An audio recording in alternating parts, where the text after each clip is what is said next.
remercie tous ceux qui sont en ligne. On est presque 1000 bientôt sur TikTok. On est à 700 pratiquement sur Facebook.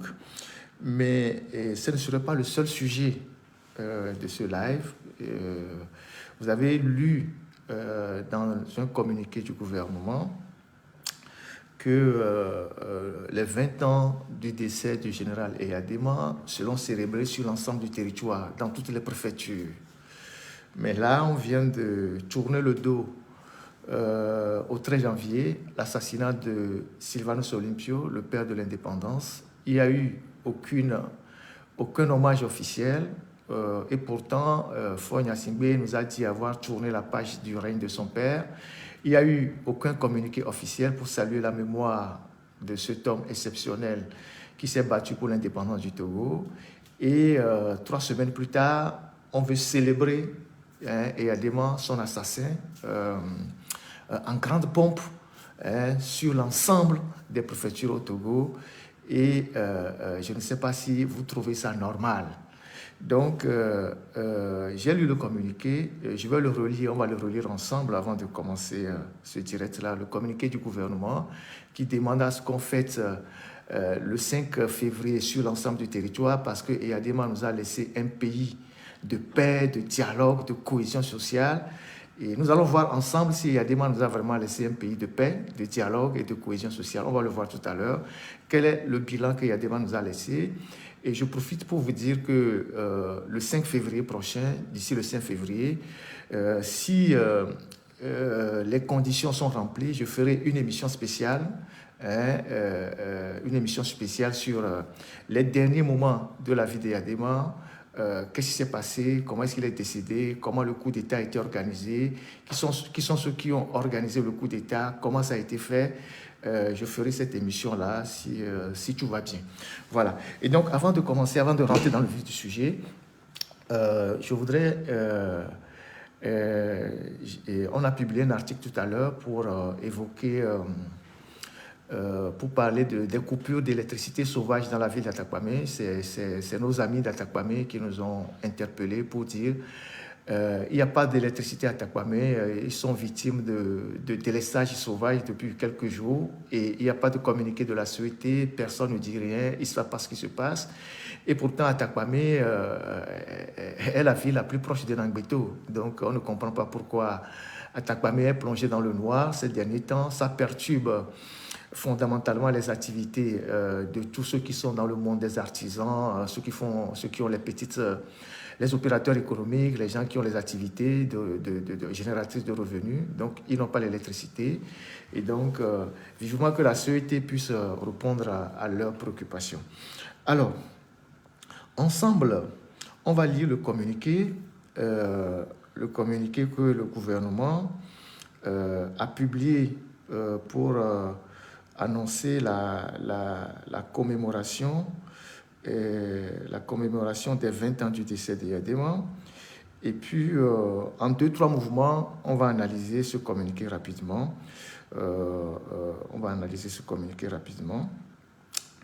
Et une seconde, je retrouve le communiqué. Ça doit être ici. Et ça doit être quelque part là.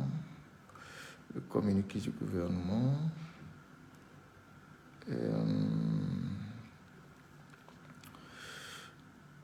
Excusez-moi. Je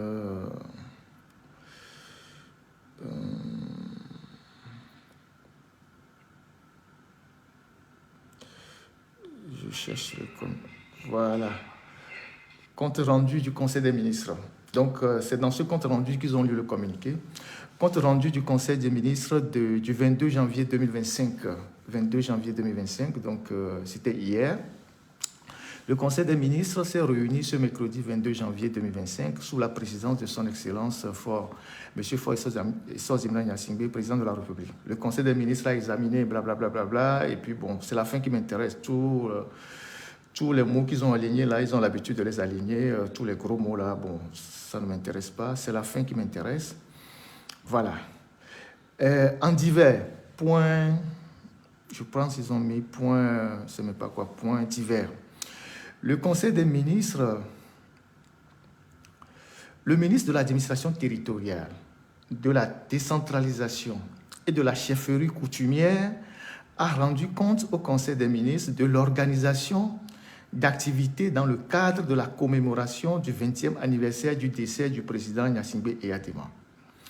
Le Conseil a invité tous les citoyens togolais à faire de ces moments de commémoration qui couvrent l'année 2025 avec des activités dans plusieurs localités sur l'ensemble du territoire national, une occasion de faire revivre et de préserver les valeurs que Feu Gnassingbé Eyadema a portées sa vie durant. La paix, le dialogue, la réconciliation, la cohésion nationale, la solidarité et la sécurité. Je répète, le Conseil a invité tous les citoyens togolais à faire de ces moments de commémoration qui couvrent toute l'année 2025 avec des activités dans plusieurs localités sur l'ensemble du territoire national, une occasion de faire revivre et de préserver les valeurs de Feu Gnassingbé Eyadema a porté sa vie durant. La paix, le dialogue, la réconciliation, la cohésion nationale, la solidarité et la sécurité. Alors, selon en tout cas le Conseil des ministres, donc selon Feu Gnassingbé et ses amis, ce que son feu père nous a laissé comme valeur, ce sont la paix, le dialogue, la réconciliation, la cohésion nationale, la solidarité et la sécurité. Selon Feu Gnassingbé, c'est ce que son père nous a laissé comme valeur. Alors, on va parler peu, on va parler bien. Donc, c'est parce qu'il a laissé toutes ces valeurs qu'il faut le célébrer 20 ans après son décès. Il en fait une fête nationale. En fait, il en fait du décès d'Eyadema une fête nationale. Alors qu'il y a quelques jours, on vient de célébrer l'assassinat du premier président, le père de l'indépendance, et l'État en tant qu'entité et le gouvernement en tant que régime n'a même pas sorti un seul mot pour saluer la mémoire de celui qui s'est battu pendant des années pour l'indépendance du Togo.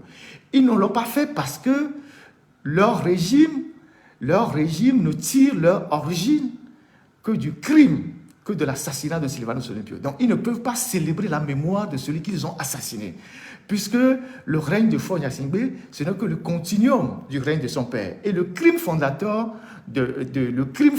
du règne de son père, c'est l'assassinat de Sylvanus Olympio. C'est pour ça qu'ils n'ont pas placé un seul mot, mais quelques jours après, ils demandent aux Togolais de célébrer Eyadema parce que Eyadema aurait été selon eux, ou bien a été selon eux, un homme de paix, un homme de dialogue, un homme de réconciliation, cohésion nationale, solidarité et sécurité. Est-ce que nous tous qui sommes ici, les 1300 personnes sur TikTok, les presque 1000 personnes sur Facebook, vous êtes convaincus que Eyadema était un homme de dialogue? Eyadema était un homme de réconciliation, de cohésion nationale, de solidarité, de sécurité. Vous en êtes convaincus? Est-ce que vous en êtes convaincus? Le règne d'Eyadema n'a été que, c'est pas un long règne d'assassinat, de sang qui a coulé. Et le crime fondateur même du régime a été un crime de sang, un crime crapuleux, l'assassinat d'un chef d'État. Et nous qui sommes là, nous savons que le règne d'Eyadema a été un long règne d'assassinat, de massacre. Allez lire les livres de Claude Améganvi. Claude Améganvi a sorti un livre qui a répertorié tous les crimes, jusque dans la dernière période, dont le régime d'Eyadema a été responsable depuis 1963 jusqu'à la dernière période. Il faut trouver ce livre de Claude Améganvi, vous allez le lire. Il a fait un travail de recherche de fond. Et toutes les victimes, les circonstances de leur assassinat, les noms, où est-ce que certains ont été enterrés, ceux qui ont disparu. Avant que je ne finisse le live, je vais retrouver le nom du livre. Mais, pour ceux qui sont à Lomé, approchez-vous de Claude Améganvi, vous allez voir la longue liste des crimes et l'assassinat que Eyadema a été responsable tout au long de son règne, de 38 ans ou de 40 ans à la tête du Togo. Et donc, ça c'est juste au passage. Mais il y a quelqu'un qui est mieux situé que nous, que nous, qui est dans le régime et qui a fait le bilan de Yadema.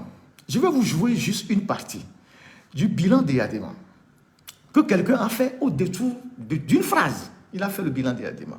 Et cette personne est encore aux affaires. Il est l'actuel secrétaire général du gouvernement. Au détour d'une interview en 2020, en pleine campagne électorale sur les antennes de RFI, Christian Trimois, qui était le porte-parole de Faure Gnassingbé pour le 4e mandat, lorsqu'il a été invité sur RFI, vous allez écouter le bilan qu'il fait du règne de Yadema, qu'on nous demande aujourd'hui de célébrer parce qu'il nous aurait laissé un pays cohérent, où il y a la cohésion sociale, il y a la paix, il y a la sécurité. Vous allez écouter de la voix de Trimois ce qu'il dit de Yadema, comme si ce qu'il dit du bilan de Yadema, il n'a pas cité, mais il dit que eux, c'est-à-dire lui et sa bande de Faure Gnassingbé, ils ont hérité d'un pays qui était en délabrement total. Alors, qui a gouverné le pays? Et eux, ils l'ont hérité et qu'il était en délabrement total. Vous allez l'écouter tout de suite. Je vais vous jouer cette partie. Écoutez, prêtez bien l'oreille. Hein. Vous allez écouter Christian Trimois qui parle du bilan des Yadema quand eux, ils ont pris le pays. Pourquoi une nouvelle candidature du président Faure Gnassingbé après 15 ans de pouvoir?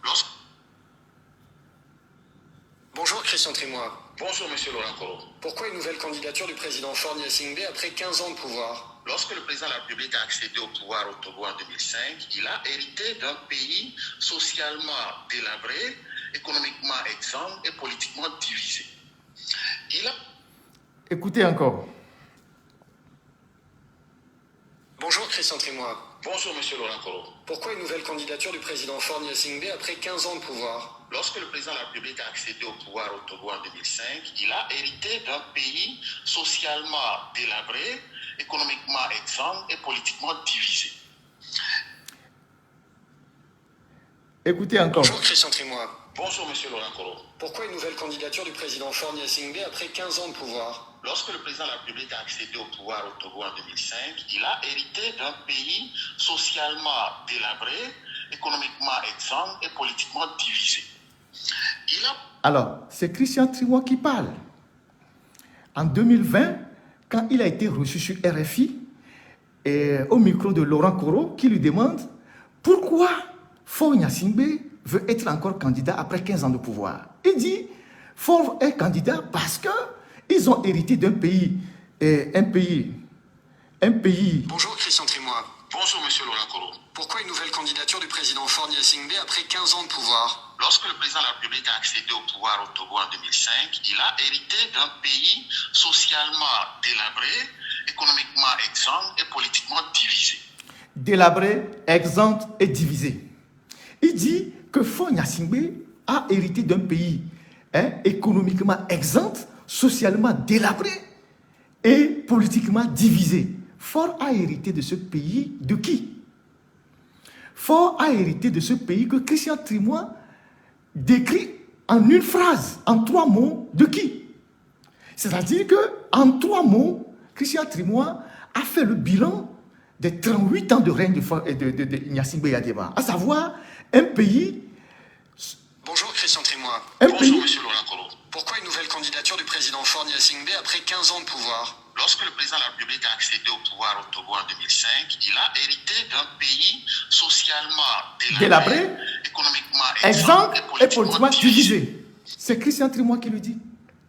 C'est lui qui le dit. Donc, de qui Faure Gnassingbé a hérité de ce pays exempt, délabré et divisé? C'est de son père. Donc, c'est le bilan de son père. D'où vient qu'aujourd'hui, le même gouvernement vient nous dire qu'il faut célébrer Yadema parce qu'il nous a laissé des valeurs que sont la paix, la sécurité, la cohésion nationale et je ne sais quoi. Alors que ceux qui sont au service même du régime disent qu'ils ont hérité d'un pays totalement délabré, économiquement exempt, politiquement divisé. Écoutez encore, je vais jouer encore 2 fois. Bonjour Christian Trimois. Bonjour Monsieur Laurent Koro. Pourquoi une nouvelle candidature du président Faure Gnassingbé après 15 ans de pouvoir? Lorsque le président de la République a accédé au pouvoir au Togo en 2005, il a hérité d'un pays socialement délabré, économiquement exsangue et politiquement divisé. Voilà le bilan des Yadema. Voilà le bilan des Yadema que un homme du régime, un acteur du régime, a résumé En 3 mots. En 3 mots. Un acteur du régime a résumé en 3 mots. Donc, aujourd'hui, le même gouvernement serait communiqué pour nous dire il faut qu'on célèbre Yadima parce qu'il nous a laissé un pays de paix, de cohésion sociale et machin, machin. Bon, parlons de la paix et de la cohésion sociale. Mais quand Yadima est décédé et que ses enfants se sont emparés du pouvoir au prix de 1000 Togolais assassinés, massacrés, cela n'a pas fait 2 ans pour que la division entre dans les familles même de Gnassingbé.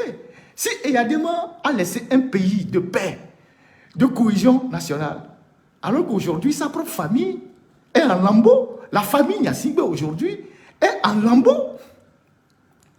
Si le Togo est un pays de paix et de cohésion sociale que Eyadema a laissé, d'où vient que sa propre famille, lui-même dans sa propre famille, il n'arrive pas à assurer la cohésion.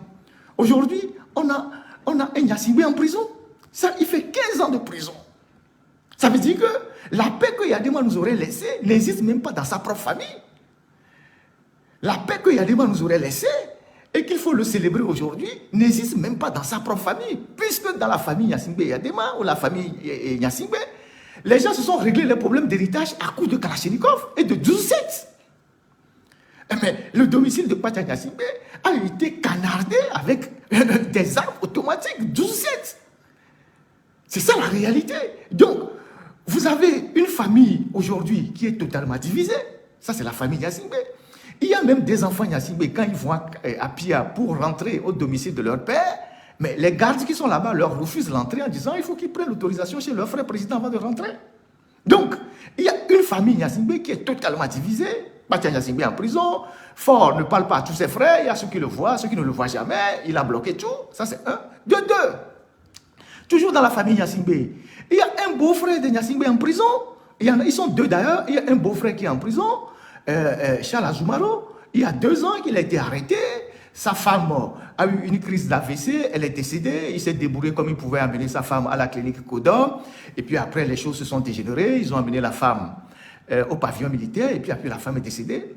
Et quand la femme a fait la crise, il n'y avait même pas d'ambulance. C'est dans un véhicule qu'on a pris la femme pour rouler sur les pavés de Djidjolé pour arriver à la clinique Kodom. Après, la femme décède, on accuse le mari de n'avoir pas pris toutes les dispositions pour sauver sa femme. Je ne sais pas ce qu'il pouvait faire de plus. Et ce monsieur est jeté aujourd'hui en prison depuis 2 ans.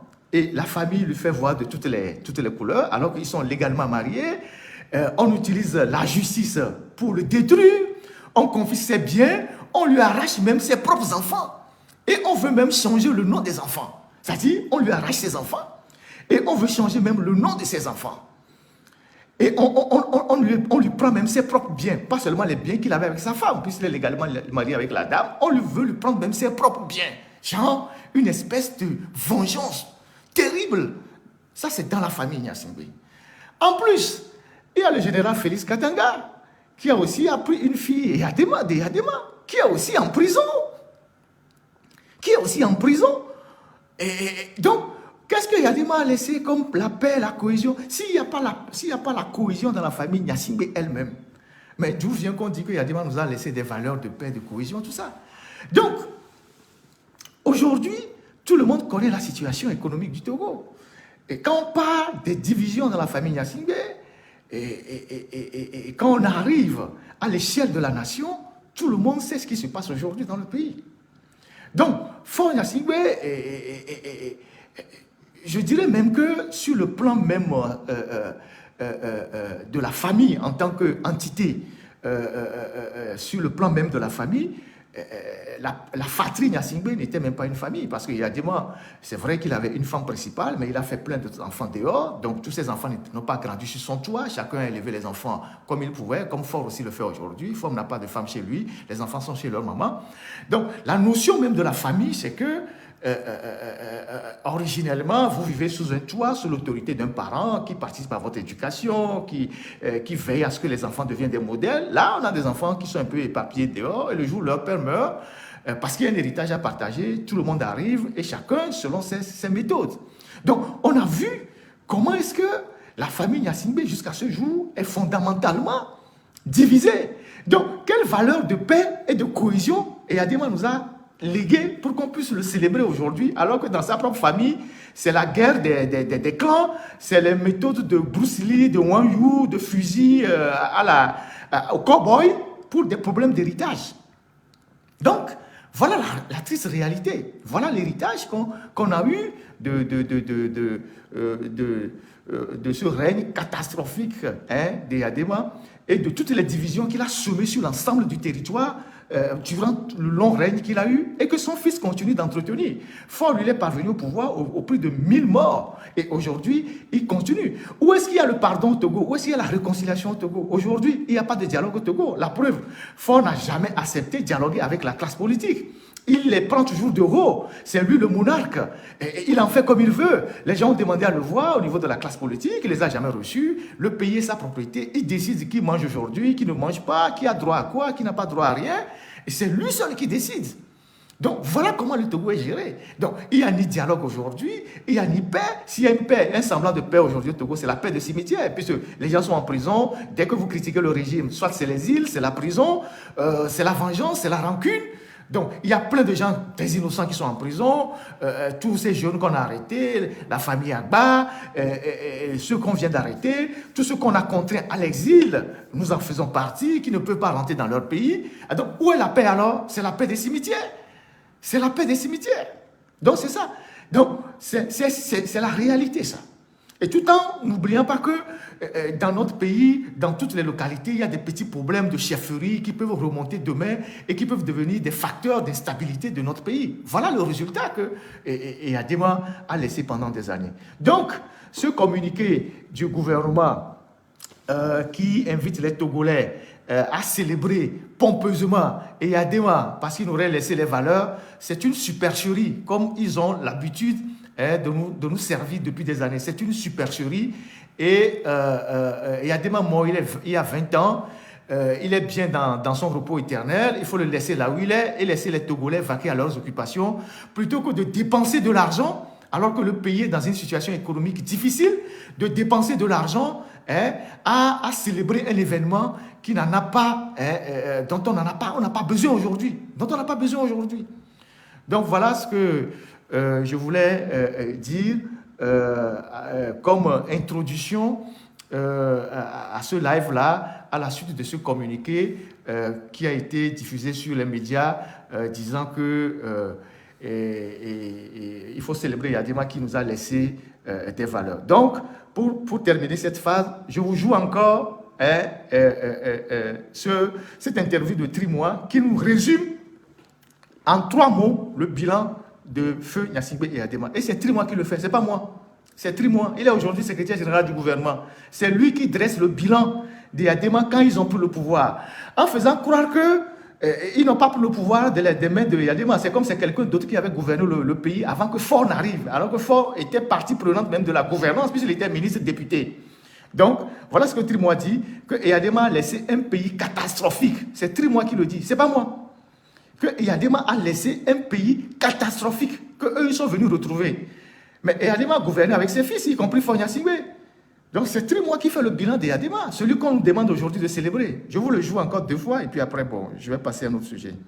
Bonjour Christian Trimois. Bonjour Monsieur Laurent Koro. Pourquoi une nouvelle candidature du président Faure Gnassingbé après 15 ans de pouvoir? Lorsque le président de la République a accédé au pouvoir au Togo en 2005, il a hérité d'un pays socialement délabré, économiquement exsangue et politiquement divisé. Bonjour Christian Trimois. Bonjour Monsieur Laurent Koro. Pourquoi une nouvelle candidature du président Faure Gnassingbé après 15 ans de pouvoir? Lorsque le président de la République a accédé au pouvoir au Togo en 2005, il a hérité d'un pays socialement délabré, économiquement exsangue et politiquement divisé. Bonjour Christian Trimois. Bonjour Monsieur Laurent Koro. Pourquoi une nouvelle candidature du président Faure Gnassingbé après 15 ans de pouvoir? Lorsque le président de la République a accédé au pouvoir au Togo en 2005, il a hérité d'un pays socialement délabré, économiquement exsangue et politiquement divisé. Voilà le bilan d'Eyadema en 3 mots, fait par Christian Trimois, qui est aujourd'hui le secrétaire général du gouvernement, et en publiant ce communiqué de rendre hommage à Eyadema parce qu'il nous aurait laissé un pays très prospère, il est en totale contradiction avec ce qu'il a dit il y a 4 ans ou 5 ans sur les antennes de RFI au micro de Laurent Koro. Voilà. Donc, je boucle rapidement ce passage-là pour entamer l'objet même du live de ce soir. Alors, la dernière fois, je vous ai parlé de cette histoire de Baobab au rond-point de la Colombe.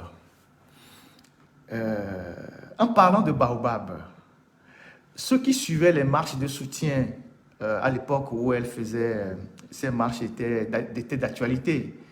Vous avez entendu Eyadema dire plusieurs fois, que ce soit à Lomé ou chez lui à Pia, que le Baobab est là, l'éléphant est là. Vous avez une fois entendu cette phrase, non?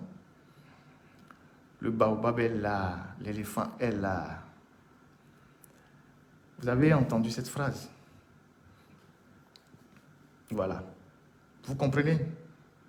Vous saisissez le fond de ce que je suis en train de dire. L'éléphant est là, le Baobab est là. Vous avez entendu cette phrase plusieurs fois. Alors, quand quelqu'un dit, il a dit l'éléphant. Non, il a dit l'éléphant, il n'a pas dit l'éléphant. Il ne faut pas mentir dans son compte. Et l'éléphant est là, le Baobab est là. Voilà. Alors, parlant de Baobab, vous comprenez pourquoi je dis ça? Vous comprenez pourquoi je dis ça par rapport à ce Baobab qui est à la colombe de la paix. Donc, si vous avez compris, c'est bien. Donc, je passe à autre chose. Donc, aujourd'hui, nous sommes le 23 janvier et le gouvernement a décidé de commémorer ce qu'ils ont appelé, ce qu'eux-mêmes ils appellent l'attentat de Sarakawa. La dernière fois, j'avais expliqué un peu ce qui s'est passé dans mon live. Aujourd'hui, je vais reprendre les mêmes choses, mais dans les détails. Puisque c'est l'événement a lieu demain, et cette nuit jusqu'à demain, il faut qu'on en parle pour ouvrir les yeux aux Togolais. On a passé des années de mensonges, de mythes fabriqués, ils ont monté une histoire bidon, une histoire totalement bidon, avec la caution de quelques intellectuels, des foutis, pour faire croire aux Togolais que, comme je l'ai dit tantôt, chaque dictateur construit son mythe, ou chaque homme politique essaie de construire son mythe.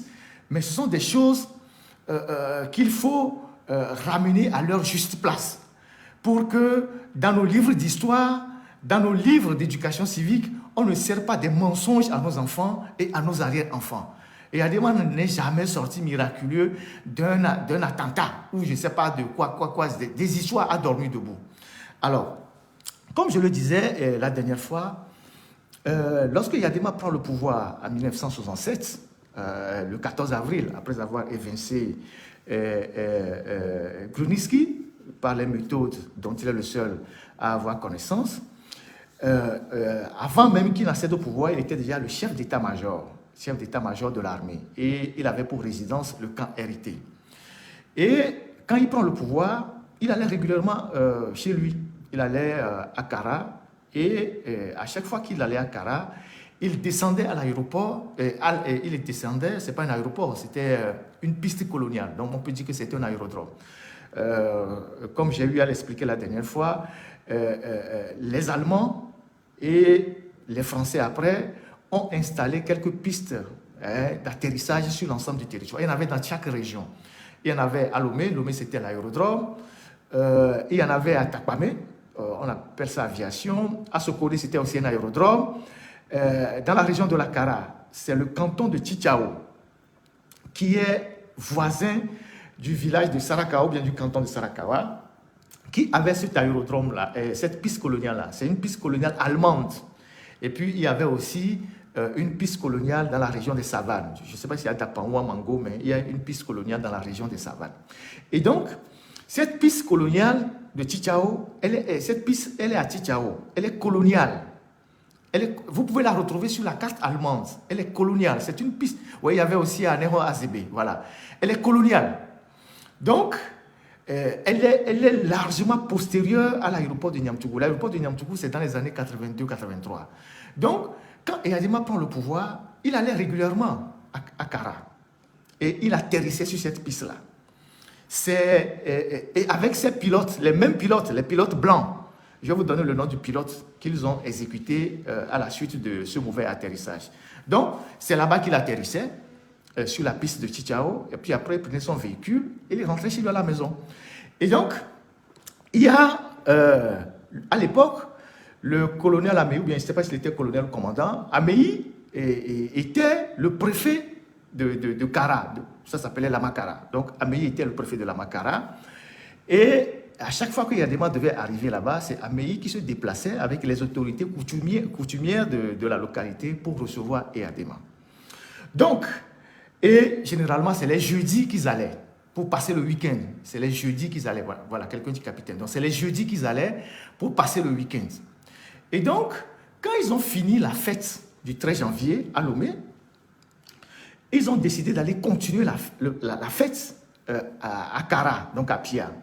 Donc, ils ont pris l'avion, c'était un DC, donc ce n'était pas un appareil de grande taille à l'époque. Donc, ils ont pris l'avion, ils l'ont surchargé un peu de tout, les vivres, les pommes de terre, les boissons, tout, au point que l'avion était tellement chargé. Et ils se sont installés. Il n'y avait pas que lui seul dans l'avion. Il y avait Yadema, l'ensemble de la sécurité présidentielle, le majordome, Baka, Kifalan, Tchamien, le père le colonel qui dirige le Gilat, là, le colonel barbare qui dirige le Gilat actuellement, il ne sait même pas s'il est encore aux affaires, son père qui était majordome de Yadema, et il y avait Tchafalo, et il y avait Nyandi qui était un pilote, il y avait Nyemenya qui était mécanicien. Ils étaient nombreux dans l'avion, il y avait un Béamalou, tout ça là. Et donc, en janvier, la période on est en période où il y a parfois du brouillard. Et donc, l'avion devait atterrir sur cette piste coloniale où attendait déjà le capitaine Ameyi et tout le Bataclan de chefs coutumiers et tout ça. Et donc, dans les manœuvres de l'atterrissage, il y a eu une sortie de piste. Voilà l'expression technique. Il y a eu une sortie de piste. Parce que quand le pilote, qui avait des difficultés à poser l'avion, a réussi à poser l'avion sur la piste, il a perdu les manettes. Parce que l'avion étant tellement lourd, tout a basculé, il a perdu les manettes. Et donc, il y a eu une sortie de piste et l'aile droite de l'avion a heurté des arbres. Donc, l'aile droite de l'avion a heurté des arbres. Et c'est comme ça que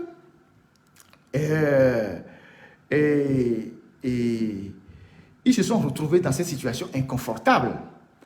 Quand l'avion est atterri et que l'aile droite a heurté les arbres, l'avion est sorti de la piste. Donc, rien, à part cette aile qui s'est brisée, l'avion n'a pas suivi d'autres dommages. Puisque le cockpit même était normal. Les pilotes n'étaient pas morts. Personne n'était mort dans l'avion, à part la seule personne qui est décédée dans l'avion, c'était De Gaulle. De Gaulle, c'est Aniko Palako, qui était l'aide de camp de Yadema et qui avait manqué qui avait manqué, comment je dirais ça, qui avait manqué de se conformer aux instructions de sécurité, notamment attacher la ceinture. Il s'est levé, comme l'avion zigzaguait en l'air, il s'est levé pour voir qu'est-ce qui se passait. Et dès que l'avion est tombé sur la piste, il y a eu un mouvement, sa tête a cogné, un truc, et puis lui, il est décédé. Donc, lui, il décède. Et donc, quand l'avion est tombé, puisque la piste de cette piste coloniale à Chichao, elle est dans le canton de Chichao, mais la zone d'habitation de Chichao est un peu loin de la piste, puisque cette zone, c'est comme le champ du village de Chichao. Vous savez, les gens, ils vivent à côté, ils ont le champ un peu à côté aussi. Donc, c'était comme le champ. Mais le village de Sarakawa était plus proche de la piste.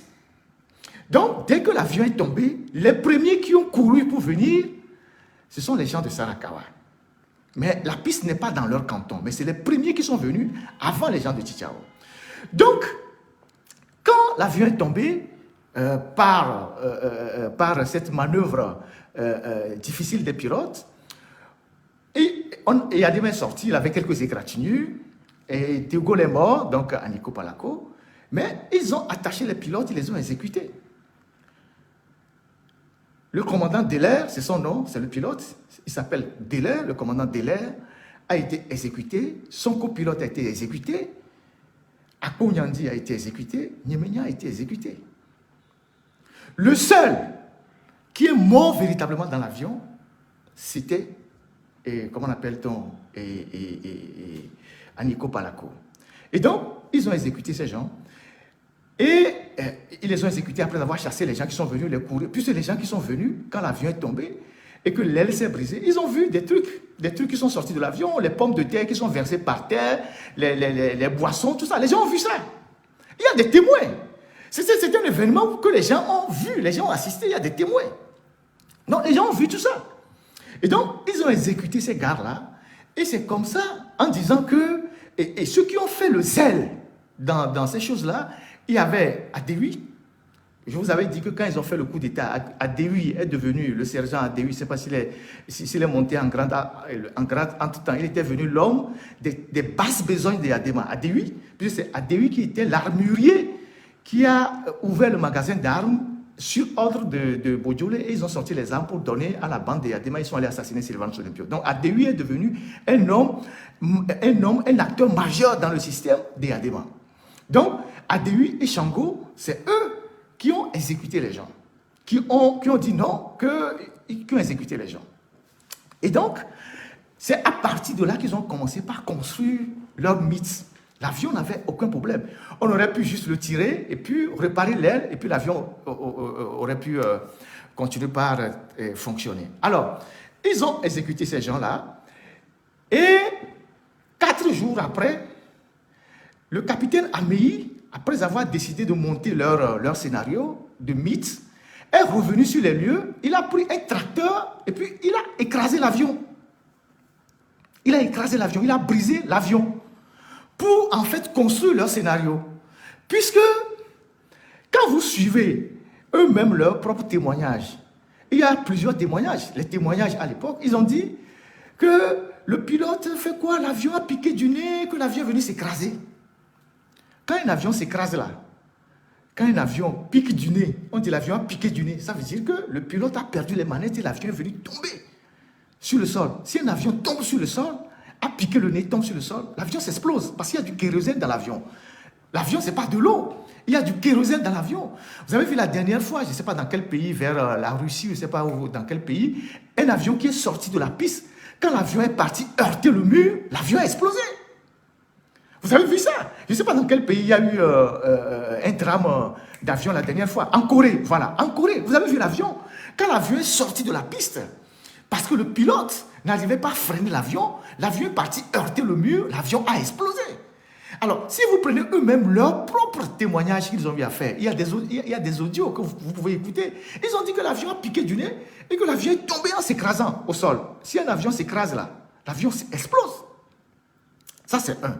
De deux, il y a un autre témoignage d'un vieux qui dit que, ouais, que les pilotes, ils ont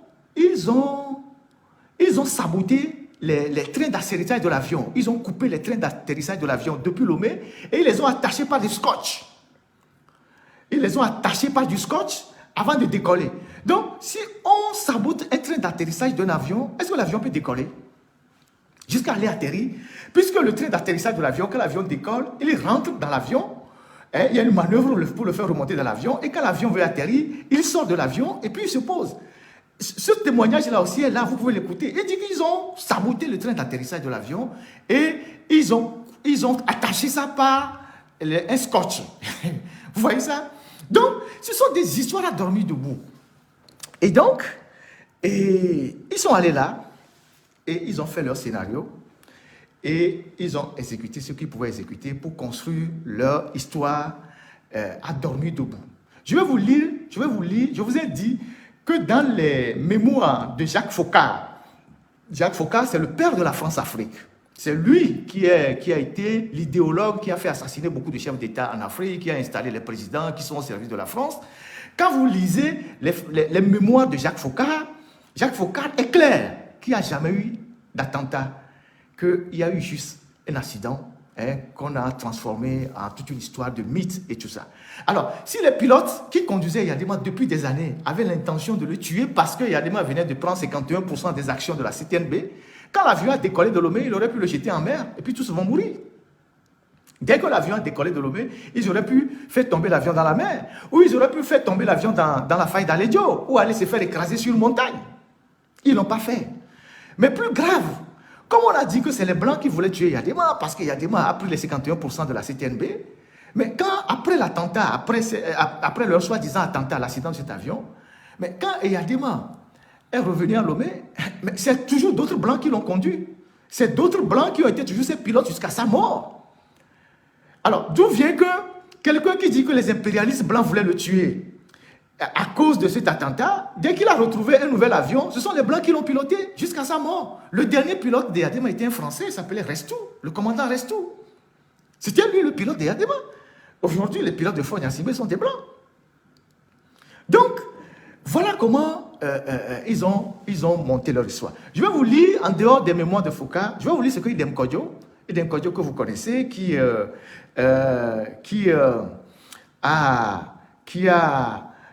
été quelqu'un de très impliqué dans le système, a dit de cet attentat-là. Vous pouvez trouver la version, vous pouvez trouver le témoignage d'Edem Kodjo dans le livre Edem Kodjo, Un homme, un destin, de Venance Conan.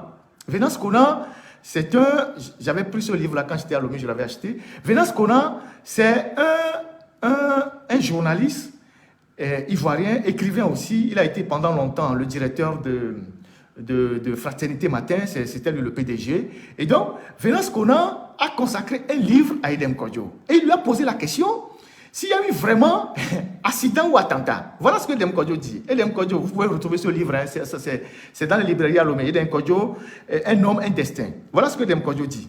Venance Conan lui pose la question. Il dit, Venance Conan lui dit, quelle est finalement la vérité sur cet accident? Venance Conan ne dit pas que c'est un attentat. Il dit, quelle est la vérité sur cet accident? Voici la réponse d'Edem Kodjo. Écoutons Edem Kodjo.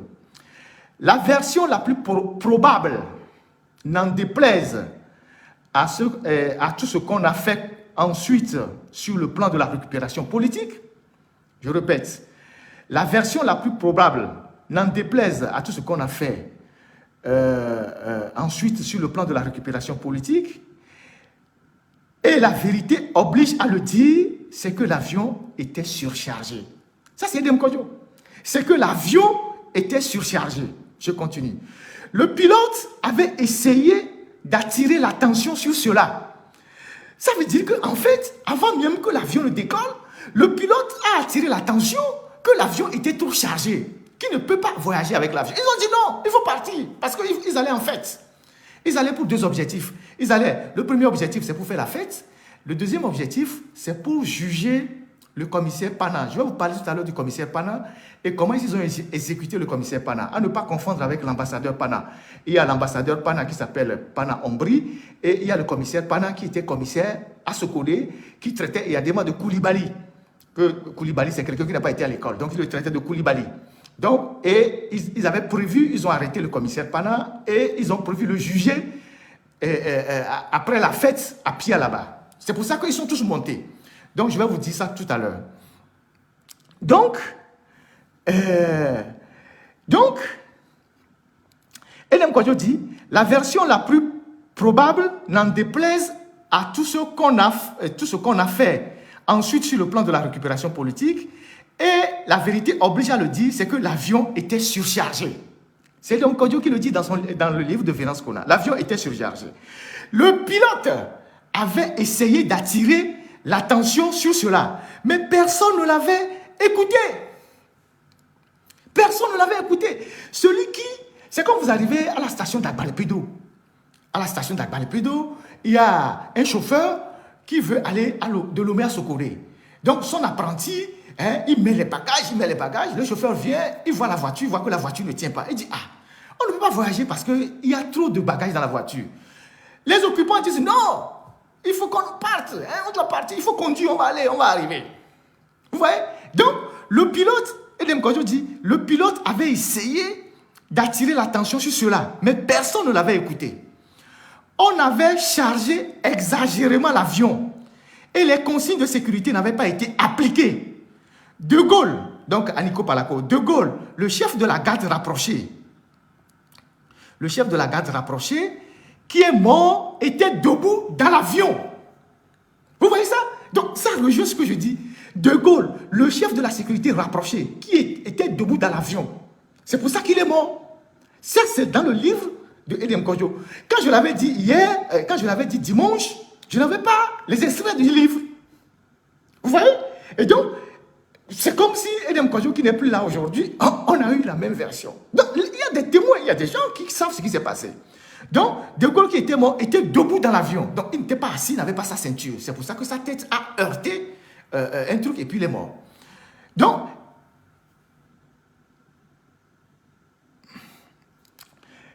dans ce témoignage de Edem Kodjo, vous allez vous rendre compte que c'est De Gaulle seul qui est mort. C'est Aniko Palako seul qui est mort. Donc, il continue. Il dit, donc, c'est tout simplement un accident dû peut-être à une erreur de pilotage avec l'avion handicapé par le surpoids. Vous entendez l'expression? Il dit, c'est un accident dû peut-être à une erreur de pilotage avec l'avion handicapé par le surpoids. Handicapé par le surpoids. Mais Eyadema, en fait politique, c'est-à-dire un homme politique, Eyadema en fait politique, a très rapidement perçu l'intérêt qu'il pouvait tirer de cette affaire. Il a eu le réflexe de lier deux choses. C'est parce que on a pris à ces imbéciles-là, donc les impérialistes, 51%, c'est parce qu'on a pris 51% à ces imbéciles blancs qu'ils ont voulu attenter à ma vie. Donc, c'est l'impérialisme financier qui a voulu me tuer. Il en a saisi le côté mobilisation immédiatement et il a donné des instructions à Kounalé Eklo. Vous connaissez Kounalé Eklo, son fils est dans le gouvernement aujourd'hui. Il a donné des instructions à Kounalé Eklo qui s'est mis à travailler les animateurs au corps.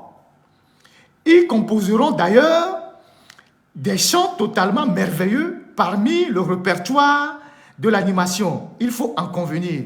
Voilà le témoignage de Edem Kodjo dans le livre de Venance Kona, Un homme, un destin. Et ce témoignage de Edem Kodjo est pratiquement identique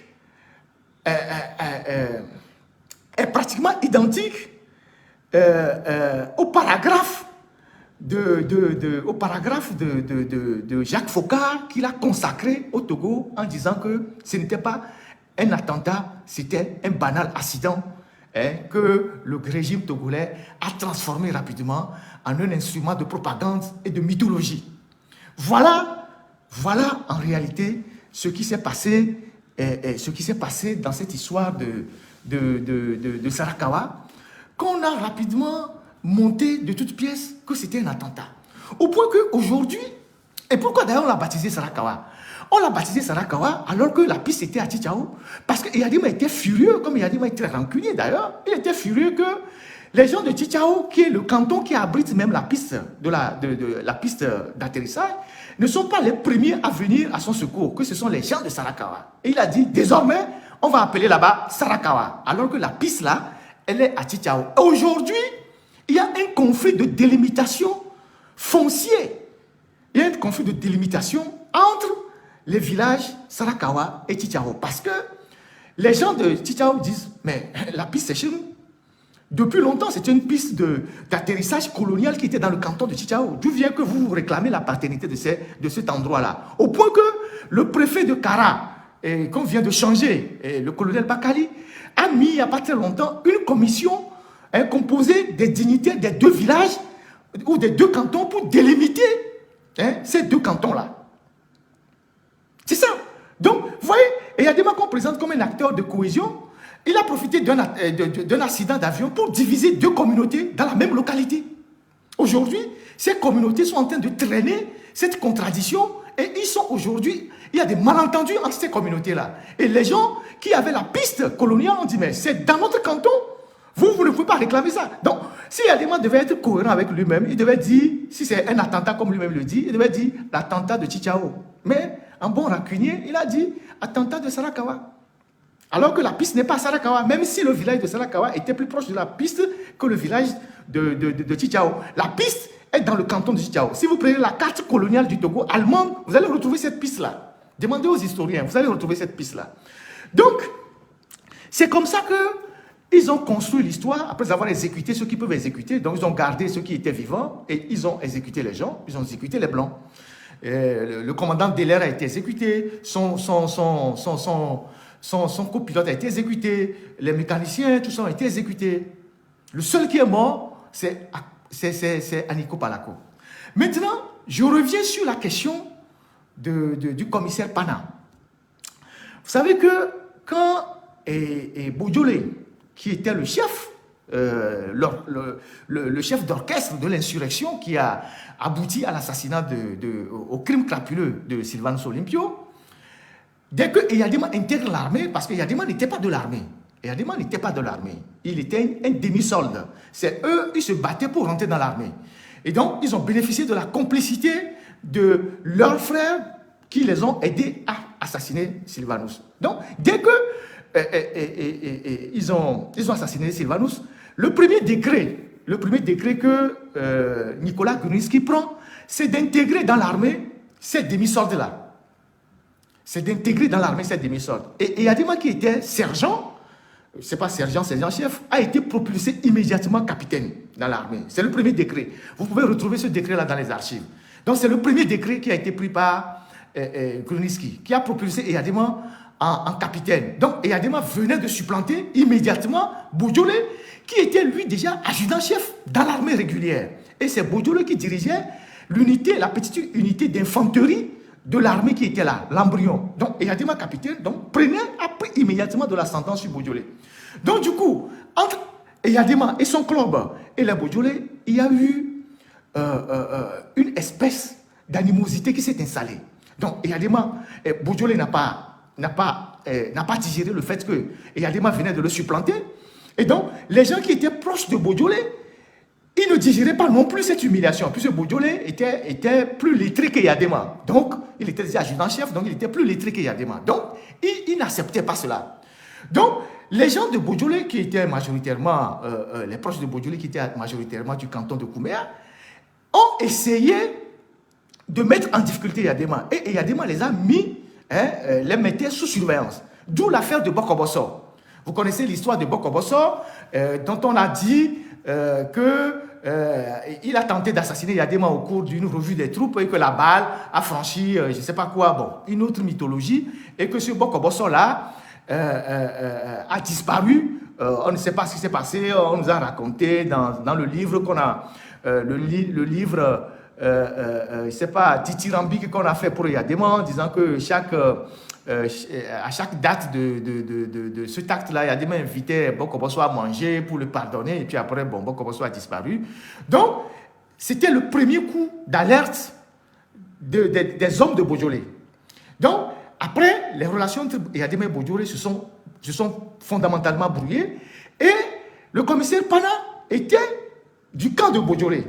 Et donc, le commissaire Pana tenait des propos assez sévères contre Eyadema. Il le traitait de moins que rien, de Koulibaly, de quelqu'un qui est venu leur arracher, et tout et tout. Et donc, les gens ont rapporté à Eyadema les propos que tenait le commissaire Pana à son endroit. Et donc, le commissaire Pana a été arrêté et il a été mis en détention à la brigade de gendarmerie de Kara. Donc, Eyadema montait à Kara, à la fois pour continuer la fête du 13 janvier, mais aussi pour juger le commissaire Pana. Donc, le commissaire Pana devait passer au jugement devant tous ces barons qui étaient montés avec Eyadema. Et donc, quand l'avion est tombé, par rapport à tout ce que je viens de dire, a connu cette sortie de piste, et que Eyadema est rentré chez lui, et qu'ils étaient en train d'échafauder leur plan, Shango, qui était avec Adewi, les hommes qui faisaient les basses besognes, je vous ai rappelé que ce sont les Adewi qui ont assassiné Laurent Gbagba dans sa cellule au camp RT avec tous leurs camarades de lutte, les premiers assassinats qui ont eu lieu. Il y avait Adéwi, il y avait Gaston, je crois qu'il y avait Gaston Perret, et puis il y avait Lawani. C'est eux qui ont assassiné ces gars-là.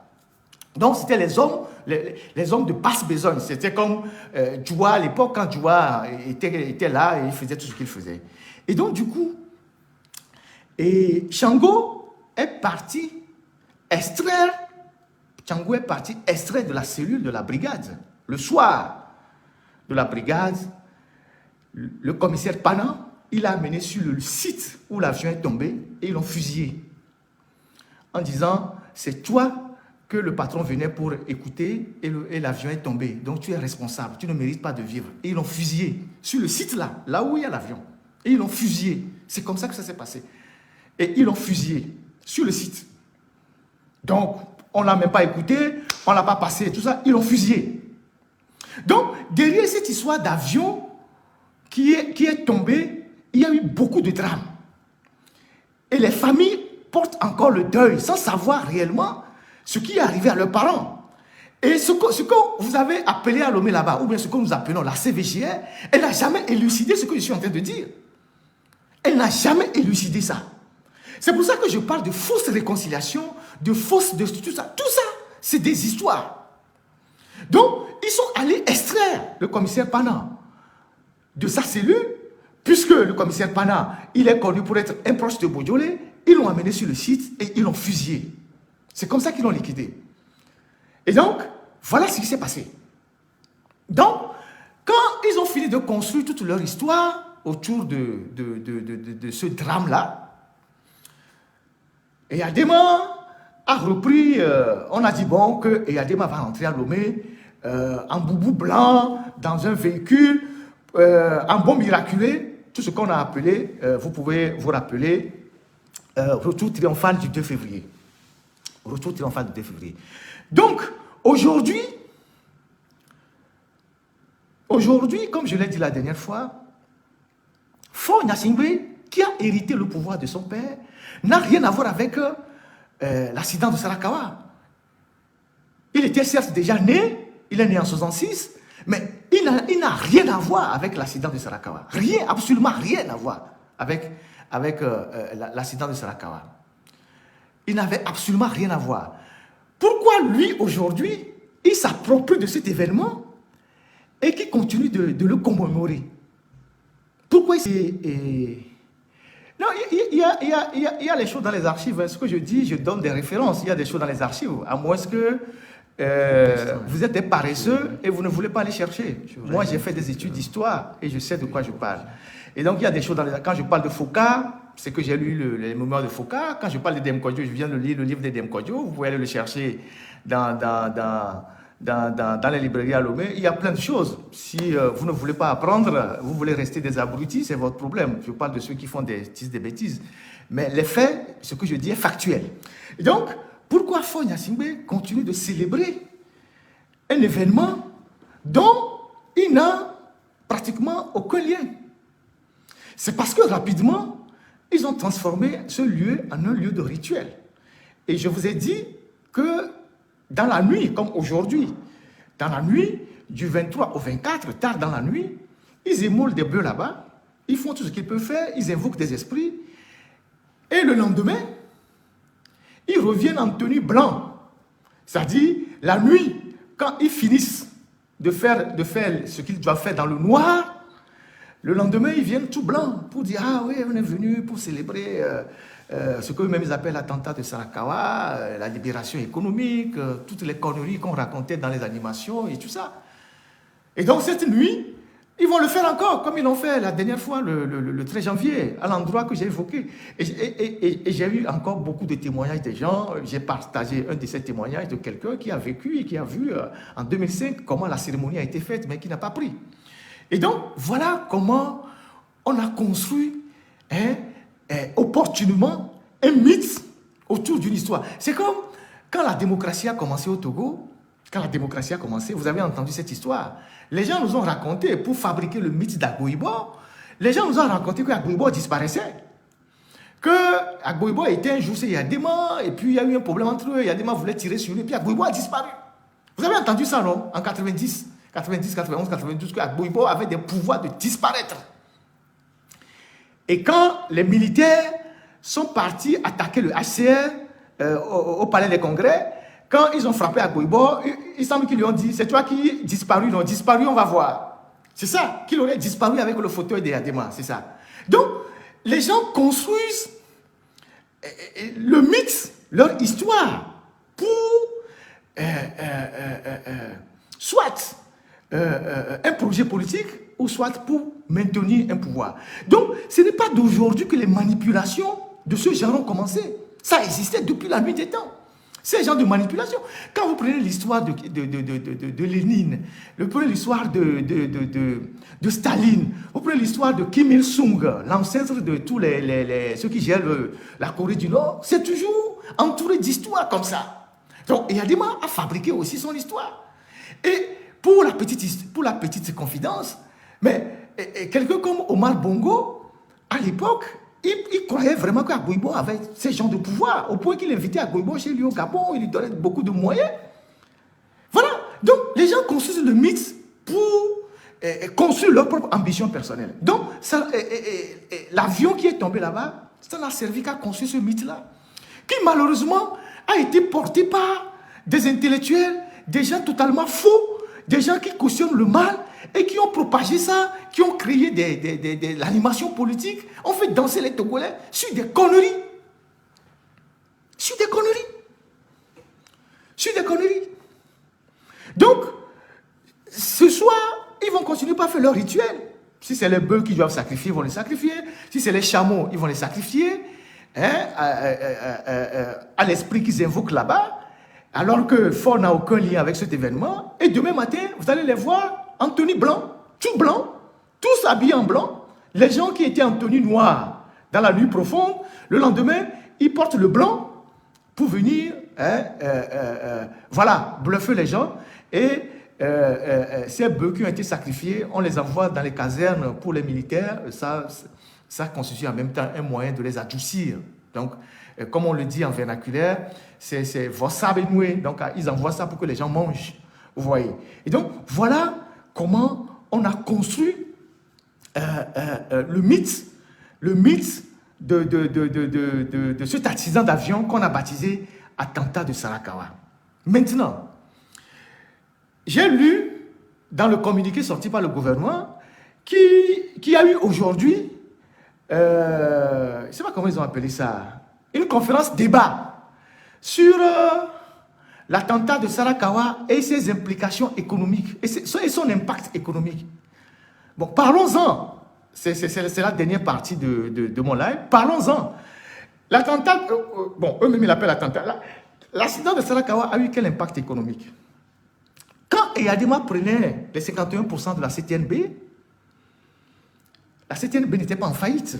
C'était une société qui était totalement prospère. C'est vrai que la métropole avait gardé la main sur une grande partie des minerais, mais c'était une bonne idée, on ne peut pas le lui reprocher, de prendre la majorité des actions et de les ramener dans le portefeuille national. Donc, la CTNB est devenue l'OPAT. OTP plutôt, excusez-moi. La CTNB est devenue OTP. Comment l'OTP a été géré? Comment l'OTP a été géré? Comment l'OTP a été géré? C'est vrai que dans la foulée, on a construit l'hôtel Tropicana, les hôtels Sarakawa, je pense, hôtel, je ne sais pas, 30 août, hôtel Cara. Mais que sont devenus aujourd'hui ces hôtels? Qu'est-ce qui a été fait aujourd'hui? Et quelle est aujourd'hui la part du Togo dans l'exploitation du phosphate? Vous avez vu le dernier rapport 2022 de la Cour des comptes qui dit que depuis 3 ans, donc depuis 2020 ou depuis 2019, la SNPT, comme c'est comme ça qu'on l'appelle aujourd'hui, n'a versé aucune dividende au trésor. Et pourtant, le phosphate a pris de la valeur sur le marché international et le phosphate rapporte beaucoup d'argent au Togo. Alors, où sont parties les recettes des phosphates? Et Yadema n'était pas un Crésus quand il prenait le pouvoir en 67. Je vous avais dit que Yadema, la seule chose qu'il avait, quand il est rentré de sa démobilisation, l'argent qu'il a pris, il avait acheté un moulin. Donc, il n'avait pas grand-chose. D'où vient que Yadema est devenu multimilliardaire et que ses enfants se sont battus à coups d'armes ou se battent à coups d'armes pour l'héritage. Alors, il y a un acteur majeur dans cette affaire-là. Il y a plusieurs acteurs, mais il y a un acteur majeur. Je l'ai cité aussi la dernière fois. Bagna. Bagna était aussi un instituteur. Bagna était un instituteur qui a commencé sa carrière à Tchitchao, qui avait d'ailleurs des idées proches des nationalistes. Mais c'est ce Bagna qui est devenu un élément central dans le pillage systématique des ressources du pays. Et donc, Bagna était autour des Yadema, et il y avait Maurice Assor. Maurice Assor, pour les jeunes qui ne le connaissent pas, c'est comme les Ediri aujourd'hui autour de Fort. Donc, c'est la continuité, c'est la même méthode. C'est comme les Ediri aujourd'hui autour de Fort Gnassingbé. Donc, Maurice Assor était un conseiller économique et financier des Yadema. C'était un juif. Donc, c'est lui qui contrôlait tout ce qui était autour des Yadema et tout ça. Et donc, Bagna a été propulsé, après son passage à l'OPAT, directeur de l'OTP. Et quand Bagna chargeait les phosphates, s'il charge 10 bateaux, il y a 5 bateaux qui reviennent à l'État togolais, il y a 3 bateaux qu'il réserve à Yadema, et il y a 2 bateaux que lui-même Bagna y prend. C'est-à-dire, quand Bagna charge 10 bateaux de phosphate, il y a 5 bateaux qui vont pour l'État togolais, donc le peuple togolais. Il réserve 3 bateaux pour Yadema et il réserve 2 bateaux pour lui-même. Et au fil du temps, il a commencé par augmenter sa propre part au détriment de la part de Yadema. Et Yadema ne savait pas, bien sûr. Donc, il est passé à 3 bateaux pour lui-même, 4 bateaux pour lui-même, alors que Yadema était toujours à 2 bateaux. Donc, c'est quelqu'un qui a commencé par avoir beaucoup d'argent, s'enrichir, et tout, jusqu'à ce que le scandale n'éclate. Quand le scandale éclate, évidemment, Yadema le sort de là, et il va se rendre provisoirement, je crois, en Côte d'Ivoire, avant de revenir au Togo, et Yadema l'a propulsé après au ministère du Tourisme, ou je ne sais pas, quelque chose comme ça.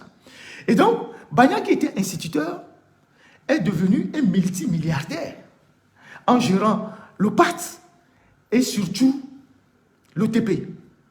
Et Yadema, en plus, a eu sa part. Je vais vous donner un cas.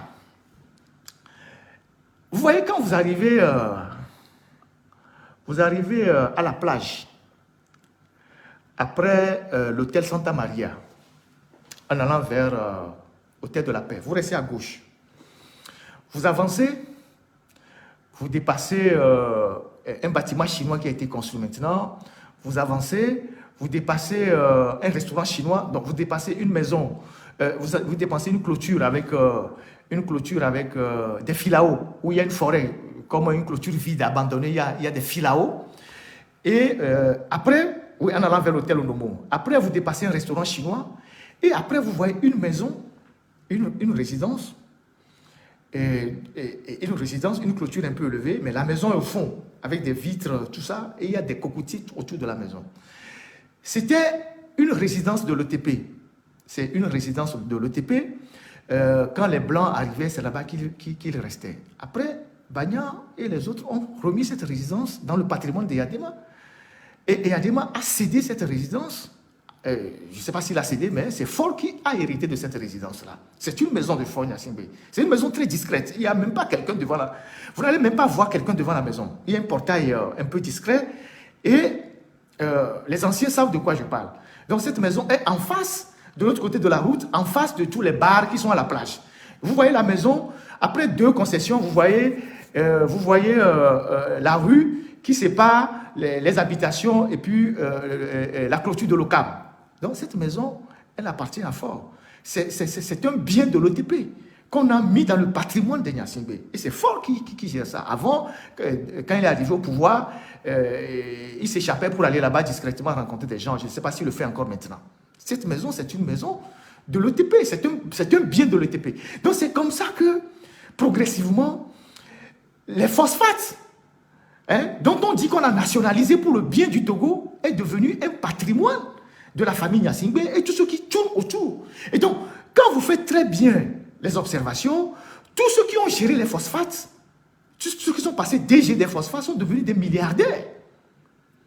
Ils sont devenus des milliardaires. Palitala, Patassé, je ne sais pas, aujourd'hui Michel Kézié, tout ça, sont devenus des milliardaires.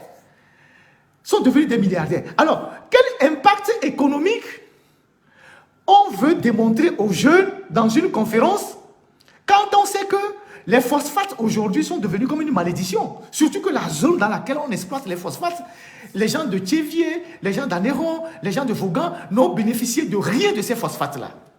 Qu'est-ce qu'on veut, quelle implication économique on veut démontrer aux jeunes?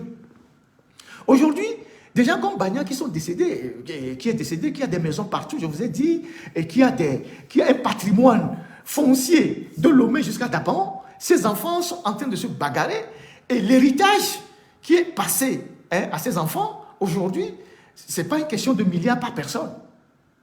Ce n'est pas une question de milliards par personne, en biens immobiliers et financiers, plus les actions qui sont là. Ecobank, à l'extérieur, un peu partout, les biens en France, en Allemagne et tout ça. Pour quelqu'un au départ qui était un instituteur. Donc voilà comment les phosphates pour lesquels on suppose qu'on a voulu tuer Yadema, comment les phosphates ont engraissé des individus au détriment de la République. Au détriment même des populations où on exploite les phosphates. Palitala, quand il est décédé, il a des appartements en France, il a des biens partout. Il a des biens partout. Et aujourd'hui, la famille Bagna continue d'avoir des intérêts, que ce soit à l'aéroport, puisque sa fille Bamondi, qui est décédée, a créé une société de prestations à l'aéroport. Ils intervenaient dans les Miss Togo, ils sont un peu partout, dans tous les secteurs. Dans les télécoms, Théolis qui vous fait la distribution de l'Internet appartient à un fils de Bagna, Michel. Mais ces gens-là, ils se sont juste enrichis sur le dos et le sang des populations où on a exploité les phosphates. Donc, la supposée lutte que Eyadema aurait faite pour se débarrasser les impérialistes, pour que les phosphates reviennent au Togo, ça n'a servi qu'à alimenter, à enrichir quelques individus. Donc, je suis en train de vous citer les noms. Vous allez aujourd'hui dans les localités de Haotoé, de Dagbati, d'Anéron, de Kweme, tout ça là, il n'y a pas de route, il n'y a pas de l'eau potable, il n'y a rien. Mais on a retiré à ces gens-là toutes leurs terres. Leurs femmes sont devenues des portefeuilles au grand marché de Lomé. Donc, quel impact économique l'attentat de Sarakawa, ou je ne sais pas, l'accident de Sarakawa, a eu sur le Togo pour qu'on organise une conférence débat pour aller lobotomiser les cerveaux des gens. C'est une opération de lavage de cerveau. Il n'y a absolument rien. Il n'y a rien. Donc aujourd'hui, Faure fait exactement comme son père. Les phosphates n'apportent rien au trésor. Mais son père avait Maurice Afsor comme conseiller. C'était un juif. Aujourd'hui, Faure a la famille Ederi qui gère les phosphates avec un pantin de directeur qui est devant Michel Kézié et ils se partagent l'argent. C'est ça la réalité. C'est ça la réalité. C'est ça la réalité. Donc, quand les gens viennent pour dire oui, Yadima a nationalisé les phosphates, ça, et que le Togo. Non. Normalement, la population togolaise, elle n'est pas si grande que ça. On aurait pu aujourd'hui instaurer des bourses à tous les étudiants, même aux élèves. Même aux élèves. Même aux élèves, on aurait pu donner des bourses aux élèves. Est-ce que vous avez une fois entendu que pendant les vacances, l'OTP accepte que des étudiants ou des élèves viennent en stage là-bas? Ne serait-ce que des stages. Pour qu'à la fin des 3 mois ou des 2 mois de vacances, l'élève ou l'étudiant partant puisse gagner 200 000, 150 000 pour payer un ordinateur ou bien pour payer ses fournitures pour commencer les cours. Vous avez entendu ça? Non. Même stage gratuit, ils ne veulent pas. Même stage gratuit pour les gens qui sont dans des filières même techniques pour avoir de la main, ils ne veulent pas. Donc, c'est devenu un patrimoine privé, communautariste. Les gens, ils recrutent leurs frères, leurs cousins, leurs amis, ils les font venir des villages et ils font ce qu'ils font avec cette richesse qui appartient à tous les Togolais, mais au détriment même des localités dans lesquelles on exploite les phosphates. Donc, voilà le bilan de Yadema. Voilà le bilan de Yadema et ses acolytes. Donc, si il y a une conférence publique à organiser sur les conséquences de l'accident de Sarakawa. Parce que le thème a été conçu comme si Yadema, et puis on disait que Yadema a libéré le Togo économiquement. C'est des histoires. Il a libéré le Togo pour s'enrichir, pour lui-même, ses proches et ses amis. C'est ça la réalité. Donc, allez lire le rapport de la Cour des comptes qui est sorti en 2022 et qui dit que pendant 3 ans, les 3 dernières années, l'OTP n'a versé aucun franc au trésor public. Et pourtant, le phosphate a connu un boom sur le plan international. Les prix ont augmenté. C'est ça la réalité. Donc, nous avons des richesses chez nous qui ne profitent pas aux Togolais. Pendant qu'on a des écoles sans toit, on a des hôpitaux où il n'y a rien, on n'a pas d'électricité, les jeunes ont toutes les difficultés à boucler les jours. Vous avez un carteron d'individus, un groupe d'individus qui s'enrichit énormément sur le dos de la République et qui organise une espèce de propagande et de mythologie pour faire endormir les gens. C'est tout ça qu'il faut déconstruire. C'est tout ça qu'il faut déconstruire. Donc, aujourd'hui, les phosphates, l'OTP a fait faillite. Et quand l'OTP a fait faillite, qu'est-ce qu'ils ont fait? Toutes les créances de l'OTP ont été transférées au Trésor. Et ils ont privatisé l'OTP, qui est devenu l'IFG. Là aussi, ça n'a pas marché. Donc, quand l'OTP a fait faillite, tous les prestataires de l'OTP ont été versés au Trésor. Et donc, c'est l'argent du contribuable, c'est-à-dire de vous et nous, qui avons payé encore ces prestataires. Alors que les gens se sont enrichis énormément par rapport à ça. Donc, voilà ce qui se passe. Donc, quand j'aborde ce sujet-là, parce que cette histoire de conférence-débat a été adressée aux étudiants, chers amis, chers jeunes frères étudiants, vous devez savoir que si le Togo était bien géré, vous les étudiants, vous devez avoir des logements décents. Vous devez avoir des bourses en permanence. Pas ce qu'on vous donne aujourd'hui, les miettes qu'on vous donne aujourd'hui. Vous n'êtes pas plus nombreux que les richesses qu'on a au Togo. Vous devez avoir suffisamment de bourses. Les élèves, les lycéens devaient avoir des bourses. En tout cas, les meilleurs devaient avoir régulièrement des bourses. Vous devez avoir des bus qui devaient faciliter vos déplacements. Vous devez avoir des moyens de recherche. Vous devez avoir des stages tout en étant étudiant, élève au lycée. Vous devez avoir des stages dans ces entreprises-là. Je m'adresse aux étudiants. Vous devez bénéficier de tout ça parce que ce sont les richesses du Togo. Mais du fait qu'un groupe d'individus a bloqué ces richesses-là, vous êtes là dans vos amphis, vous êtes 1000 dans un amphithéâtre de 300 personnes, vous êtes 300 dans un amphi de je ne sais pas, 1000 personnes, et vous êtes là, vous n'avez pas de table pour étudier, vous n'avez pas d'ordinateur, vous n'avez pas de bourse, vous n'avez rien. De temps en temps, on vous jette quelques miettes et vous êtes content. Oh, vous êtes content. Ce n'est pas normal. Au moins, chaque étudiant au Togo devait bénéficier au moins, je ne sais pas, au moins d'une 50aine de mille par mois. Chaque étudiant. Les lycéens devaient avoir au moins 30 000 francs par mois. Comme bourse. Mais toutes ces richesses sont accaparées par une bande d'individus. Aujourd'hui, comme je vous le dis, les enfants bagnats sont en train de se bagarrer sur les milliards que leur père a laissés. Et ces milliards-là sont des milliards de la République. Je vous dis que chaque enfant bagnat n'a pas eu 1 milliard. Il a eu plus qu'1 milliard comme héritage. Peut-être même 2 milliards par enfant. C'est des choses qui se passent actuellement à Lomé. C'est une bagarre dans la famille qui a même amené à faire des tests ADN sur d'autres enfants dont on doute de leur paternité. Et ça ne leur suffit pas. Tout l'argent qu'on leur donne, ça ne suffit pas. Vous allez à Bassar. Bagnan a au moins 15% de tous les terres qui sont à Bassar et à Guérégouka. Tous les terrains, au moins 15% de tous les terrains qui sont à Bassar et Guérégouka appartiennent à Bagnan. Kévé, Palimé, tout ça, il a des terres partout. 100 hectares, 300 hectares, 500 hectares, 200 hectares.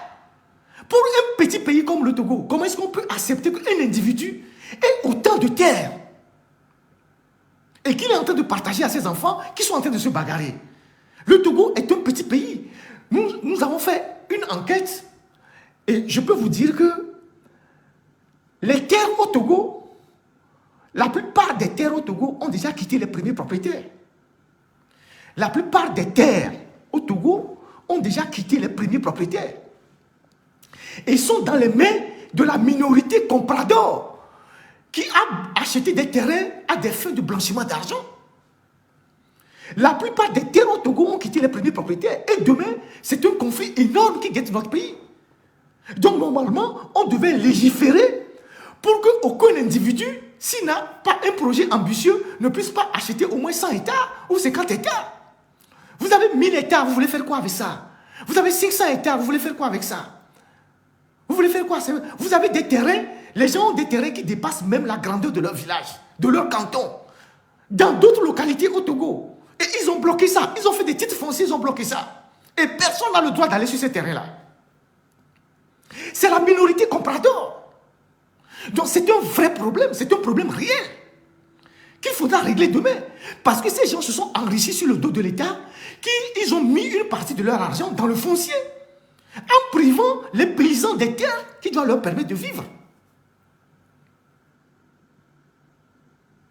Donc, les gens devaient même travailler à sensibiliser nos frères qui sont dans les villages pour qu'ils ne cèdent pas les terres. Moi, je vois sur Internet, sur Facebook, 500 hectares à lotisser, comment ils appellent ça? Certificat de conformité, quoi, du juge, il y a le financement, il faut donner l'argent. Et vous avez sur Internet des annonces comme ça, des géomètres véreux qui vont dans les villages, qui vont convaincre les chefs de village, les collectivités de vendre les terres. Et c'est comme ça que les étrangers aussi s'engouffrent dedans pour acheter les terres. Et nous, le Togo, c'est un petit pays.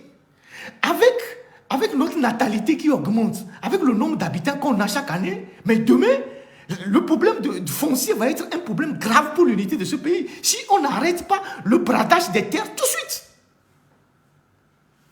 Donc, en temps normal, les gens comme Bagnan, dont les enfants se bagarrent actuellement pour se partager les terrains, on doit récupérer tout ça et remettre tout ça dans le foncier national. Comme tous ceux qui, parmi eux, sont en train d'acheter 2000 hectares, 3000 hectares, 4000 hectares. Comment tu peux acheter un terrain dont tu ne peux pas connaître les limites? Donc, voilà ce qu'on a vécu avec cette histoire je ne sais pas comment on l'appelle, de la chute de l'avion de Sarakawa et des implications qui ont découlé de cette affaire-là. Et comme je le disais tantôt, n'oubliez pas que dans cette affaire d'avion, il y a beaucoup de gens qui ont survécu. Il n'y a pas que Yadema seul qui a survécu. Le seul qui est décédé, comme je vous l'ai dit, c'est De Gaulle. Et Demkojo l'a dit dans son livre. C'est De Gaulle seul qui est décédé. Les autres, ils les ont exécutés pour construire leur mythe. Après, ils ont amené le commissaire Pana, ils l'ont exécuté sur les lieux. Et puis après, il y a les Tiafalo qui étaient vivants. Il y a Baka, ou bien Paka, je ne sais pas comment on l'appelait. Il semble que c'était l'oncle de Yadema. Oui, je pense que c'est ça, Baka ou Paka. Il était vivant. Il y a, comment appelle-t-on, Tchamier, qui était le majordome de Yadema. Il était vivant. Il y a un mécanicien qui est de Palimé, je pense qu'il est encore vivant. Et il y a Malou qui était vivant. Il y a Tiafalo qui était vivant. Donc, il y a beaucoup qui étaient vivants. C'est après que tout ça s'est passé qu'ils ont décidé, par remords, de réhabiliter Nyandi et Nyemenya, qu'ils ont cité après dans les chansons. Il y avait même une chanson qu'ils avaient faite qui pourfendait les pilotes. Quand il y avait l'animation politique, c'est Yadema qui a fait arrêter cette chanson-là, parce que Yadema savait la vérité. Il savait que les pilotes n'étaient pour rien. Il y avait une chanson que Eclo avait fait fabriquer qui pourfendait les pilotes, qui les insultait alors qu'ils les ont exécutés. C'est Yadema qui a fait arrêter cette chanson-là. Donc voilà ce qui s'est passé autour de cette affaire de Chichao qu'ils ont dit Sarakawa. Et la suite a été un désastre économique. Un désastre économique pour notre pays. Donc qu'on ne vienne pas nous raconter des histoires que la chute de l'avion de Sarakawa a été une libération économique du Togo. Non, ça a permis à Yadema de piller les phosphates, de s'approprier les phosphates, de les gérer comme il veut, et son fils continue la même chose aujourd'hui. Donc, en temps normal, cet événement ne mérite pas d'être célébré, parce que celui qui a fait l'accident, il n'est même plus.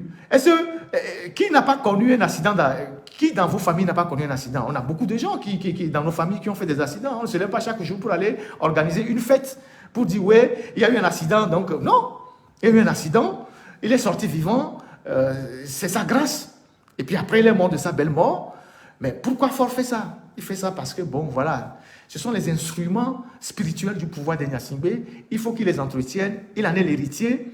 Et c'est ce travail-là qu'il fait. Donc, demain matin, quand vous allez les voir là-bas, tout blanc, en train d'écouter l'hymne national, les monuments aux morts, les chansons de quoi aux morts, sachez que la nuit, ils ont fait autre chose. Sachez que la nuit, ils ont fait autre chose. Demain matin, quand vous allez les voir, habillés tout blanc, en train de faire je ne sais pas quoi, sachez que la nuit, ils ont fait autre chose. Ils ont fait autre chose. Et les gens qui vont à la messe au camp hérité là, quand vous allez finir la messe là, les prêtres là, la viande de bœuf qu'on va utiliser pour préparer la réception là, vous mangez, sachez que la nuit, ils ont utilisé ça, ils ont fait les sacrifices autour du camp. Donc si vous mangez ça, c'est votre problème. C'est votre problème. Ce sont les Fifian Ribana du Togo, ces gens-là. Vous connaissez Fifian Ribana dans l'aventure mystérieuse de Patrick Nguemadon sur Africa numéro 1. Ce sont les Fifians du Togo. Voilà. La nuit, ils font autre chose. Ils sont à Bangos. Ils font leur truc. Et puis le jour, ils sont à l'église. C'est ça. Ce sont les Fifians Ribana du Togo. Pour les étudiants qui écoutaient avant l'aventure mystérieuse, vous connaissez Bangos. Voilà. C'est ça la réalité. Donc, qu'on ne vienne pas nous déranger avec ces gens d'histoire. Tout ce qu'on demande à Faure Gnassingbé, c'est de travailler. En tout cas, il est là pour le moment, il n'a qu'à travailler, au lieu de tourner autour du pot. Et donc, là, demain, ils sont là, ils sont montés, ils sont là, en train de faire la fête. Ils vont revenir, la semaine prochaine, ils vont retourner pour les 20 ans de Yadema. Et puis, on paralyse la République comme ça. Pendant que les autres à côté sont en train de travailler, mobilisent les moyens, mobilisent les fonds pour développer le pays. Vous allez dans tous les pays voisins, les pays sont en chantier. Vous savez comment on reconnaît un pays qui est en chantier? Vous savez comment visuellement, comment on reconnaît un pays qui est en chantier? Un pays qui est en chantier, dès que vous arrivez, vous voyez les grues qui sont suspendues. Les bâtiments, les trucs, les grands bâtiments. Donc, vous allez aujourd'hui à Cotonou, vous voyez des grues partout. Vous arrivez à Accra, vous voyez les grues qui sont suspendues partout. Vous allez à Abidjan, vous voyez les grues qui sont suspendues partout. Et quand vous arrivez au Togo, il n'y a rien. Tout est plat. Aucun chantier. Tout est plat. Comme si le pays n'avait pas besoin qu'on le remette sur les rails. Tout est plat. Aucun bâtiment. Rien n'est en train d'être construit. Rien du tout. Rien du tout. Alors que nous avons énormément de richesses. On a des richesses qu'on ne peut même pas évaluer. Tout cet argent, ça rentre où? Ça rentre dans les poches de qui? Pour qu'on vienne nous dire, il y a eu attentat de Sarakawa, ou bien accident de Sarakawa, il y a eu un impact économique. Quel impact économique? Quel impact économique? Pour qu'on ait un pays qui n'a pas d'électricité, les étudiants n'ont pas de bourse, les militaires. Je vais parler des militaires dimanche. Je vais parler des officiers. Vous les officiers, je vais parler de vous dimanche. Vous avez un collègue à la retraite, les officiers qui sont en fin de carrière. Vous avez un collègue à la retraite qui est décédé samedi. Il allait chez lui à moto. Comment est-ce qu'au Togo, un colonel à la retraite peut circuler à moto au point qu'un titan vient le ramasser? Je vais parler de vous. Vous les officiers, à qui on a fait croire que c'est vous qui avez le pouvoir. Et vous dites, c'est nous. Quand vous défilez là, vous dites ça, nous serons là. Nous serons là, c'est ça. Les Gnassingbé vous manipulent et vous jettent à la fin comme des ordures. Et vous mourrez dans la misère. Je vais vous parler de vous et je vais vous passer un message dimanche. Je vais parler à partir du cas de votre collègue. Je vais vous parler. Certains parmi vous, colonels à la retraite, vous n'avez même plus de voiture. Vous allez à des réunions à moto, en Zémidjan. Colonel à la retraite. Et ça ne vous dit rien. On en parlera dimanche. Donc, voilà, chers compatriotes, ce qui s'est passé autour de cette affaire de Tchitchao et qui est devenue Sarakawa et qui est aujourd'hui même une source de tension entre les deux cantons. Au point que le préfet de Kara, qui vient d'être démis de ses fonctions, bien d'être remplacé plutôt, a créé une commission pour régler ce problème de conflit entre les deux cantons.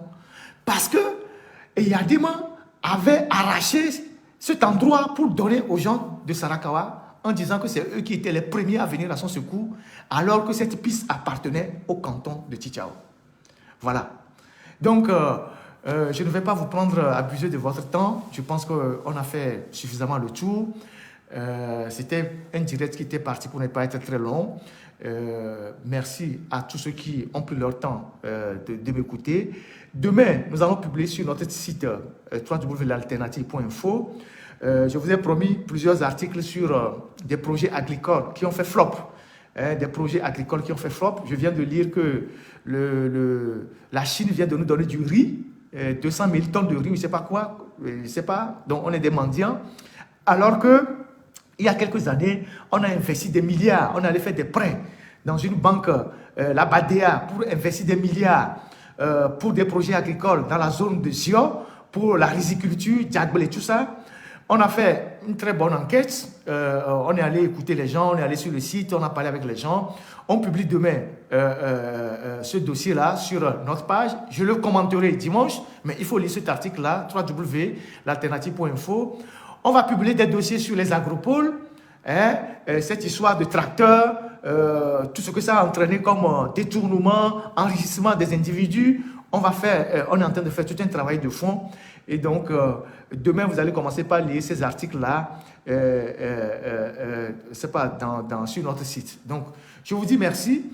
Merci pour le temps que vous avez pris pour venir écouter ce direct, ce qui n'était pas un direct habituel. Mais comme c'est la veille du 24 avril, il fallait qu'on en parle pour que les Togolais ne continuent pas d'être entubés par les manipulateurs, les propagandistes, ceux qui inventent des histoires à dormir debout pour dominer notre peuple. Vous pouvez aller sur Internet, retrouver même les témoignages, ceux qui ont fait des témoignages quand il y a eu cet accident d'avion. Les gens qui ont eu les témoignages, même pour le pouvoir, vous allez voir les contradictions dans leurs témoignages. Vous prenez seulement leurs témoignages, vous allez écouter les contradictions de ce qu'ils ont raconté. Donc, voilà la réalité. Et j'espère que cet exercice-là, nous allons le faire régulièrement pour démystifier tout ce qui a été conçu comme mythe autour du pouvoir des Yadema et qui a servi à emmagasiner, à abrutir les Togolais pendant des années avec la complicité de quelques intellectuels. Je ne sais pas si ce sont des intellectuels, mais des gens lettrés qui ont avalé ces conneries pendant des années. Aujourd'hui, nous sommes dans la période de la lumière et il est temps qu'on lève le voile sur tout ce qui est caché et qu'on dise clairement qui s'est approprié de nos richesses et ce qu'ils en font. Donc, voilà ce que je voulais partager avec vous. Merci pour le temps que vous avez pris pour me suivre. Je vous souhaite une très bonne fin de semaine. On se retrouve dimanche pour continuer cet exercice-là. Bien évidemment sur d'autres sujets. Et comme je vous l'ai dit, on parlera aux militaires, aux officiers, on parlera agriculture, on parlera détournement, on parlera de pas mal de dossiers. Et j'espère que ces genres de sorties, d'exercices contribuent à éveiller nos compatriotes qui sont restés dans l'obscurité pendant des années. Et je voudrais exhorter l'ensemble de ceux qui me suivent à ne pas donner trop d'importance à des gens qui réagissent, qui insultent. Moi, je vous ai dit, moi, je n'écoute jamais personne. Moi, je reste focus sur ce que je fais. Qu'on m'insulte, qu'on me dit... Je n'écoute personne. Donc, ceux qui le font, si ça peut leur servir à quelque chose, c'est tant mieux. Moi, j'avance. Et dans la vie, j'ai toujours avancé. Je ne regarde pas à gauche, je ne regarde pas à droite. Je sais ce que je fais, je sais où je vais, et je sais... je sais ce que je peux faire. Et donc, moi, je fais ma part. Et je fais ma part et je continuerai de faire ma part tel que je le conçois. Et donc, ne perdez pas le temps pour des trucs inutiles. Restez focus et on avance. Voilà. Et donc, voilà ce que j'ai à vous dire. Et beaucoup de courage. Et que Dieu nous garde. Et évitez de manger n'importe où et n'importe comment. Et comme j'ai eu à le dire, le Togo est très, très, très profond. Le Togo est très profond. Évitez de manger n'importe où, n'importe comment. Voilà, c'est le conseil que j'ai à vous donner. Passez une bonne soirée et que Dieu nous garde. À demain. Alors, je profite pour remercier tous ceux qui étaient en ligne. On était 1400 sur Facebook, 1600 sur TikTok, c'est assez énorme, plus les autres sites qui ont relayé en direct tout ce qui se passe. Une pensée pour les prisonniers, ceux qui sont en prison, les jeunes, les femmes, les activistes, tous mélangés. Une pensée pour eux. Et voilà, donc je vous dis merci à tous et puis à dimanche. Merci.